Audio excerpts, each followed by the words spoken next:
name is Nicole. I'm going to be your nurse today. I'm going to be doing your head-to-toe assessment. While I perform my hand hygiene, can you tell me your name and date of birth? Alyssa Erickson, 09/25/1996. Perfect. Okay, Alyssa. So, first off, are you in any type of pain today? No. Okay. And do you know where you are? I'm at my apartment. And do you know what today's date is? April 22nd, 2020. Yes. Okay.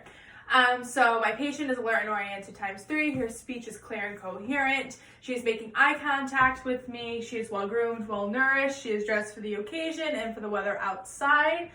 I also assessed her vitals prior to this. They were stable and her BMI is adequate for her height and weight. All right, I'm going to begin your assessment now. During this assessment, there's times where I'm going to have to touch you. Do I have permission to touch you? Yeah. Okay, perfect. So I'm going to start with your skin. I'm going to roll up your sleeves here a little bit. Sorry if my hands are cold. It's okay. Okay. So looking at her skin, it is fair. There is no lumps, bumps, or lesions. There's some freckles, but absolutely nothing to be concerned about. Next, I'm going to be checking for skin turgor. Just going to right here. There is no tenting of the skin turgor there. Now I'm going to check your temperature using the back of my hands. The skin is warm and dry. Next, I'm going to move on to your nails. Looking at the nails, they adhere to the nail bed. They're clear and translucent. The contour is less than 160 degrees. There's no signs of clubbing. Next, I'm going to be checking for capillary refill. I would do all 10 nails. It is less than 2 seconds. Next, I'm going to be moving on to your hair. So looking at our hair, it is blonde, long, shiny, healthy. Next, I'm going to be moving on to the scalp here. Looking at the scalp, it is white. There's no signs of lumps or bumps. There's no signs of infestations throughout the scalp, no flakiness or dryness. And the head is normocephalic. As I palpate your scalp, Alyssa, do you feel any pain? No. Perfect. All right, my patient denies any pain. So now I'm going to be moving on to the face. Looking at your face, your eyes, ears, and eyebrows are all symmetric. Her nose is midline and her mouth is also midline as well. Now I'm going to be palpating for the temporal arteries. They're +2 bilaterally. Next, I'm going to be palpating your frontal and maxillary sinuses. Can you tell me if you have any pain while I do that? Nope. Okay, perfect. So she denies any type of pain. Next, I'm going to be doing the motor part of your cranial nerve. Can you clench your jaw for me? The muscles are equally strong bilaterally, and that was, like I said, testing for the cranial nerve number 5, the motor part, the trigeminal, which is intact. Okay, next we're going to be doing the sensory portion of the cranial nerve number 5. So I'm going to need you to close your eyes for me and tell me where you feel this. Sorry. Okay. Forehead, left cheek, right cheek, chin. Perfect. Okay, so the sensory portion of the cranial nerve trigeminal is also intact. Now I'm going to be doing your facial nerve. Can you smile for me? Can you frown? Perfect. So the cranial nerve number 7, the facial is also intact. Now I'm going to be doing an inspection of your eyes here. See my pen light, sorry. So as I mentioned earlier, the eyes are symmetric as well as the eyebrows. The eyelashes and the eyebrows here is evenly distributed as well. The palpable fissures are also symmetric.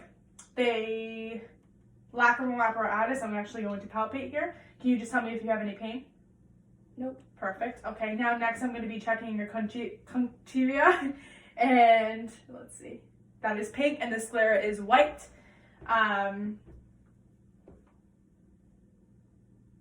Next, I'll be testing for your cranial nerve number 2, which is the optic nerve. Here I would actually test for a visual acuity test, but that was done prior. And my patient has 20/20 vision, which tells me that the patient can see 20 feet away that the normal person can see at 20 feet away.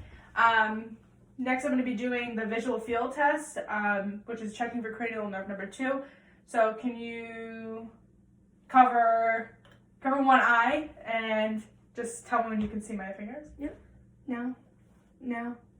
No. Perfect. And then the other eye? No. No. No. Okay, perfect. So she has passed the visual test, which is cranial number 2, which is intact. So next I'm going to be checking your peroneal. Upon inspection, I can tell that the pupils are equal and round. Next I'm going to be checking your constriction. So I'm just going to Okay, so the left pupil constricts directly while the right pupil constricts consensually. Now can you look over my shoulder? Yep. And can you now focus on my pen? Okay, so I can see that the eyes converge and the pupils constrict. That's accommodation. The pupils are equal, reactive to light, and accommodation. The cardinal fields is what I'm going to do next. So here I'm going to just follow my pen. Okay. Without your head and with just your eyes.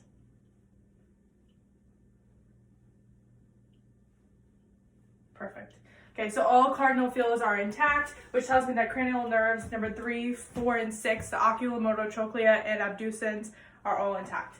Now I'm going to be inspecting your ears. So as I mentioned earlier, the ears are all symmetric. Looking at them, I can tell that there's no redness, no lumps, bumps, or swelling. Now I'm going to palpate the auricle. Do you have any pain? Nope. Your tragus, do you have any pain? Nope. Here? Nope. Okay, no pain. Mm-mm. Next, I'm going to be actually observing the inside of your ear. Inside the ear, it is clear, it's moist, there's no foreign objects or any drainage found in the ear. Now I'm going to be performing the whisper test. Can you cover your right ear for me? ABC. ABC. Other ear. EFG. EFG. Perfect. So she has passed the whisper test. Now I'm going to be inspecting your nose. The nose, the skin is consistent with the rest of the face. It is symmetric, so there's no lumps, bumps, or deviations. Now I'm going to visualize the inside of your nose. Can you tip up your nose for me? Perfect. So the mucous membranes are pink and moist. There's no signs of drainage throughout, and there's no deviations of the septum. Now we're going to do a sniff to assess. We're going to assess for cranial nerve number 1. So can you cover one of your nostrils and tell me what you smell? Coffee. Perfect. Okay. Strong. Okay. So this tells me that the cranial nerve number 1, the olfactory nerve, is intact. Okay. Now we're going to observe your teeth. Can you smile for me? The teeth are clean. They are white. And I want to see your gums. Perfect. The gums are pink. The buccal membranes and the hard soft palate I can see. Let me see. They are pink and moist. Everything in there is looking great. Can you lift up your tongue for me? Okay, and can you stick out your tongue? Okay, so the uvula is lifting up as the tongue moves down. Shows me that it's midline. Next, I'm going to be doing the cranial nerves number 10 and the glossopharyngeal vagus nerves. Can you stick out your tongue? Perfect, can you lift up? Okay, so they are all intact. Now I'm going to inspect your neck and your throat. So looking at the neck and the throat appears to be symmetric. So there's no signs of lumps or bumps. Now I'm going to palpate your trachea. The trachea is midline. Okay, now I'm going to palpate for your lymph nodes. Oh God, help me. The preauricular, the postauricular, the occipital, the submental, the submandibular, the diastric,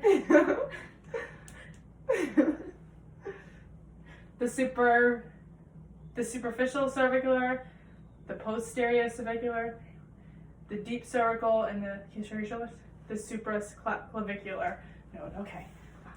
Did all the notes. Did you have any pain while I was palpating? No. Okay, so they're all non-palpable and non-tender. Next, I'm going to be checking the spinal accessory nerve, which is cranial nerve number 11. Can you shrug your shoulders up?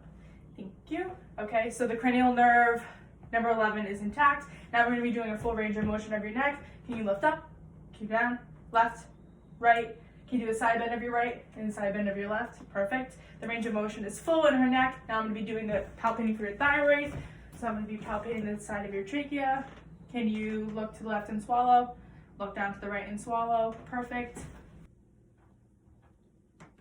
So I can feel the cricoid process moving up and down, but there's no lumps or bumps or no nodes felt on the thyroid. Next, I'm going to be doing an inspection of your back, so if you could turn and face this way. With Alyssa, I can see that her skin is even with the rest of the body. There's no signs of lumps, bumps, or lesions. on the back, and now I can look at the shoulders and the scapula, and they are symmetric to each other. The AP diameter ratio is 1:2. Now I'm going to be palpating for the spinous process starting at C7. Do you have any pain? Nope.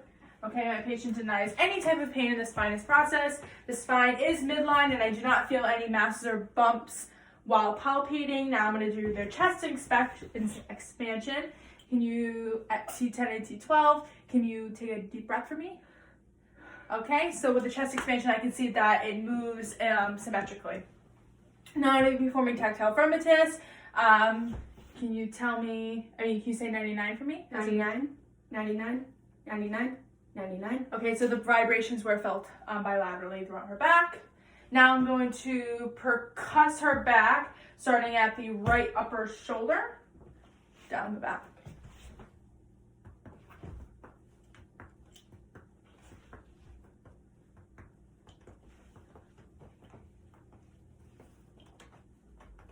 All percussion of the back was resonant, and if I went over bone, it would be a flat. So now I'm going to actually auscultate your lung sounds using the diaphragm of my stethoscope. I'm going to listen in all areas, about 12 total spaces, using a zigzag motion down her back. Every time my diaphragm touches your back, you take a deep breath. Yep.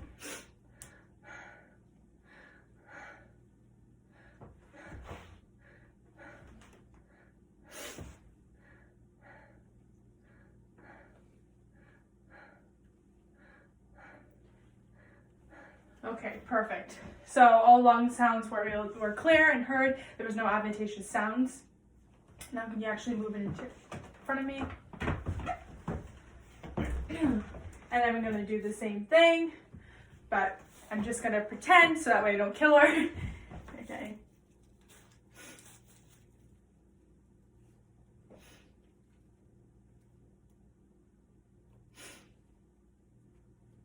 And here and here. Okay. So like I said, all lung sounds were clear and no adventitious sounds. Now I will be doing an inspection of the heart. So normally at this time I ask my patient to recline in about a 30-degree angle, but I'm not, so I'm just gonna sit straight up. So first I'm gonna ask you to turn your head to the left and right. I'm gonna be checking for jugular distension. There's no jugular distension noted. Next I'm gonna be palpating for your carotid arteries. They're +2 non-bounding bilaterally. Now I'm going to actually be auscultating and listening for any bruits with my stethoscope. And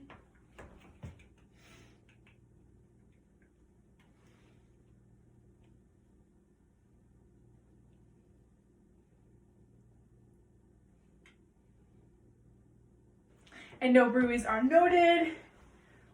Next, I'm going to be observing your pericardium, and I can say that there's no lifts and heaves, and I can also notice out throughout the rest of the body that there's no lifts and heaves. Now I'm going to be palpating for thrills, and I'm going to be starting with the top portion of your chest, going down.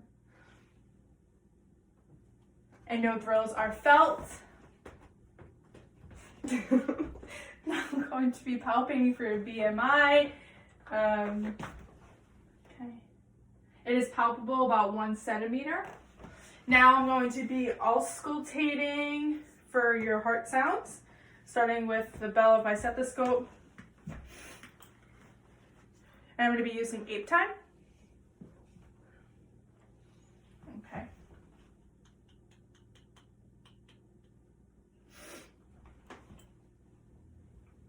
So we're starting with aortic, pulmonic, Erb's point, tricuspid, and the mitral. And I'm going to be doing the same thing, but backwards. Mitral, tricuspid, Erb's point, pulmonic, and aortic. Okay. And all heart sounds were clear. Next, I could also hear the S1 and S2 sounds. They were heard. Now I'm going to be doing our abdomen. Normally we'd be putting our patient into a supine position. So normally I would assess for the skin. I would say that it's smooth and even, and there's no lumps or bumps or lesions, no masses, bruises, or rashes to be noted. And I can see the umbilicus was midline, is inverted, so the abdomen is symmetric. Now I'm going to auscultate for bowel sounds, starting with the right lower quadrant. Moving up to the right upper quadrant, then the left upper quadrant, and the left lower quadrant. And I can note that the bowel sounds are neither hyperactive or hypoactive. Next, I'm going to be percussing the bowel sounds. I mean the bowels.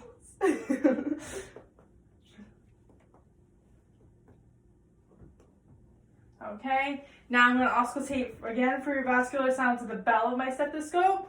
I'm going to start from the umbilicus.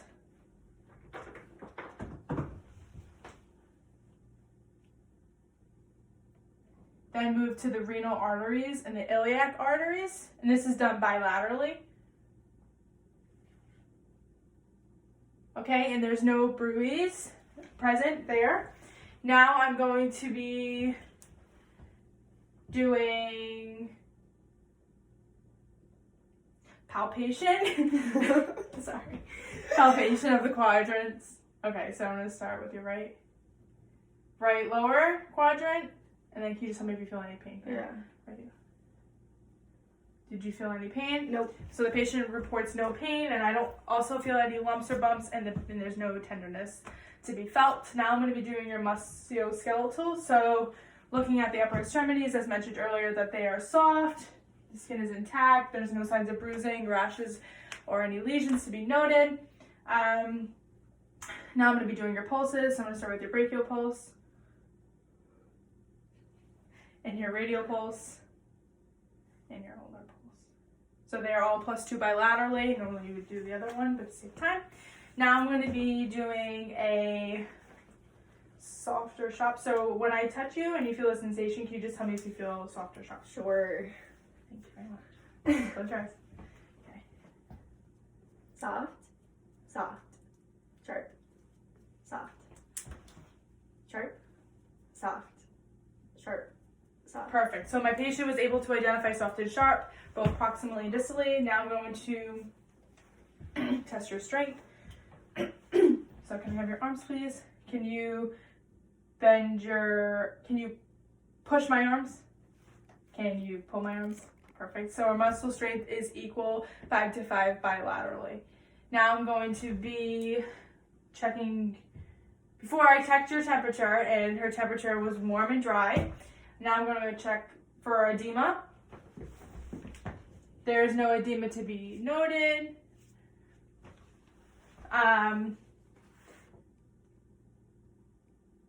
Your lower exterior pulses. So I'm going to start with the popliteal, which is behind the knee. Then I'm going to go down to the posterior tibial, which is behind the ankle. And then she's wearing shoes, so I do the dorsopedialis, but I can't get to it. So all the pulses are +2, non-bounding. Now I'm also going to be doing the sensation test again on you with the sharp and soft, so can you close your eyes? Okay. Sharp, soft, sharp, soft, sharp, soft, sharp, soft. Perfect. So my patient is able to, once again, to identify soft and sharp. Now I'm going to test the strength of your lower extremities. So can you push up and can you pull back? Perfect. So the strength is also 5 to 5 and our lower extremities bilaterally. Now we're going to do a range of motion. Can you stand up for me? So you're going to follow me and I'm going to give you examples. So can you, starting with, can you lift your arms up? Can you put them down to your side and extend? Can you hyperextend behind the body? Can you push them out and abduct? Can you adduct to the body, circumduct, turn around, turn 360? Can you externally rotate and put your hands behind your neck? And then internally rotate, put them behind your back. Perfect. Okay. Now we're going to go to your elbows. Okay, so can you put your arms straight in front of you and extend? Nope, sorry. Extend. And then flex, put them towards your chest. And then can you roll them over? Can you pronate. And can you put your hands up? Oh. Pull it up quick before the video ends. Sorry. Sorry for the technical difficulties. Our little. Okay, sorry. Okay, can you put your hands, palms of your hands up? Sorry.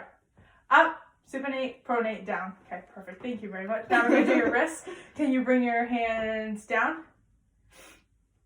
Can you place your hands straight in front of you? Can you bring your hands up?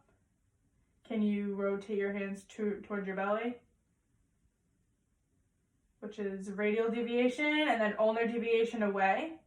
Perfect. Okay, so now we're going to do your fingers. Can you flex, close your fingers? Can you open your fingers, extend? Can you spread them away from your body? Can you spread them towards your body? Perfect. Now we're going to do your legs. Can you bring your leg backwards and hyperextend? Can you abduct and come to the midline? Perfect. Can you adduct away? Can you externally rotate with your knees up? Okay, can you flex and bend your knee up? Can you extend with your foot down? Perfect. Now we're going to sit down again. We'll probably have to come up under your foot. Can you extend your foot in a little bit? Can you, my knee's cracked. Can you roll it in? This way. Can you roll it in? And then you can roll it out, which is eversion and inversion. Okay, now we're going to be performing your neuro assessment. And here I'm going to be doing your reflexes. So we're going to do your bicep first. So just relax. Okay. Okay, and I felt that. Now I'm going to move down to here. And I can see that the arm reflexes as I press it with the diaphragm of my stethoscope. So the biceps reflex and the brachioradial reflex is also intact. Now I'm going to be doing the triceps reflex. Push over here. Okay, and the reflexes bilaterally I would do. Now I'm going to move on to your lower extremities. I'm going to do the popliteal of the knee. And feel, okay. Okay, and now we can do your foot, the back of your ankle. And the foot goes up. Perfect. And I would do this also bilaterally. Now I'm going to do the Babinski reflex. She's wearing shoes, but normally what I would do is I'd put my fingers from the foot to the bottom, and her toes would curl, and that would show a negative Babinski reflex, and +2 bilaterally. So performing all of her reflex, they're all +2. Now we're going to be doing a sterogenesis test. So I'm going to be placing an object in your hands, and I would like you to close your eyes, and can you just tell me what object is in your hands? A paperclip. Mm-hmm. And a coin. Okay, so my patient was able to identify all of these items, and now we're going to be doing the graphisia test. So for this, I'm going to have you put your hands out for me, and I'm going to draw a number on your hand, and just tell me what it is. L. 7. Yes. 8. Perfect. Okay, so my patient was able to do graphisia. So now we're going to be doing a Romberg test. I'm going to have you stand up for me, please. Can you stand with your feet together? Perfect. Now close your eyes. Normally I would do this for 20 seconds, and I would notice some swaying, which is normal, but there should be no loss of balance, and it would be a negative Romberg. Okay, so we can get this. Next, we're going to do the patient's gait. Can I have you come over here for me, please? And then can you walk straight for me? Here I'm checking the smoothness of her gait. Can you come back for me? I can see that it is smooth and even. I don't see any abnormal arm swinging or anything. Now can you walk heel toe for me? She can walk on her heel toes. Now can you walk on your toes? Okay, and now on your heels. Perfect. All right, so you have completed my head to toe assessment. Have a great day.